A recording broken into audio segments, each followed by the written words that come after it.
Thank you for coming this evening. We are having a special guest from the United States of America.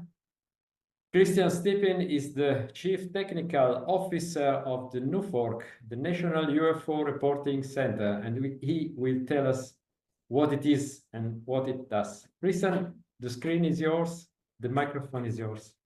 All right, well, thanks for the introduction, Eduardo, and it's a pleasure to be here. And it's really nice to present to all of you guys from on the other side of the ocean. Okay, let me see if I can share my screen here. Well, welcome everyone. I'm going to talk a little bit about the National UFO Reporting Center, and feel free at any time to interrupt, ask questions, dig in deeper on anything you'd like to know. I was kind of planning on talking for maybe a half hour or so, and then we can just go into general Q&A back and forth, whatever you guys want to talk about. So we've been around for a while. We're actually formed in 1974. So in October of 74, we're still technically in our 50th year. And we're celebrated a big anniversary, and we hope to be around in another 50 years. So a little bit of the history of NUFORC. Back in when Project Blue Book shut down and the Condon Committee did their nonsense, and kind of the government involvement in UFOs trailed off back in the late 60s and the early 70s.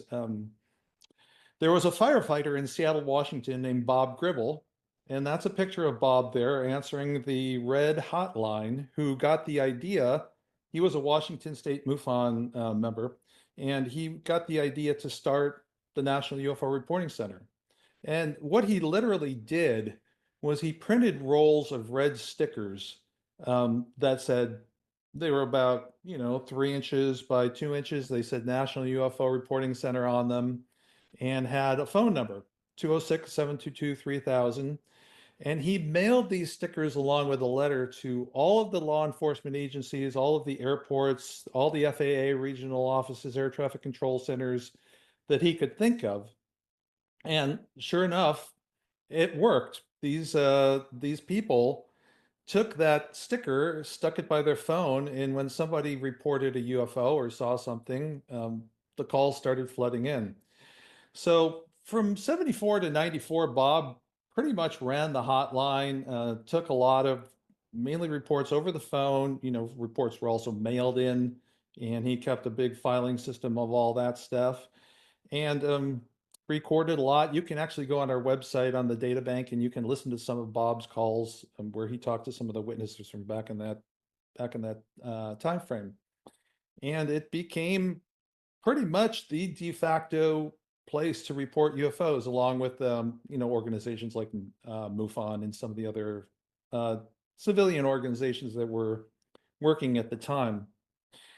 So after 20 years of this, Bob had basically had enough, and in 1994, I was working at GTE in Seattle, and I had just started getting involved with the Washington State MUFON group. And Bob approached Peter Davenport, who is the gentleman in the blue shirt in this photo, and basically asked him if he'd like to take over. And Peter said, sure. And he's been the director ever since. So this was kind of a little get together between Peter again in the blue shirt. That's me, what I look like back in the day, in the black shirt, and Bob Gribble standing behind us with his wife. And we've basically been running the center ever since.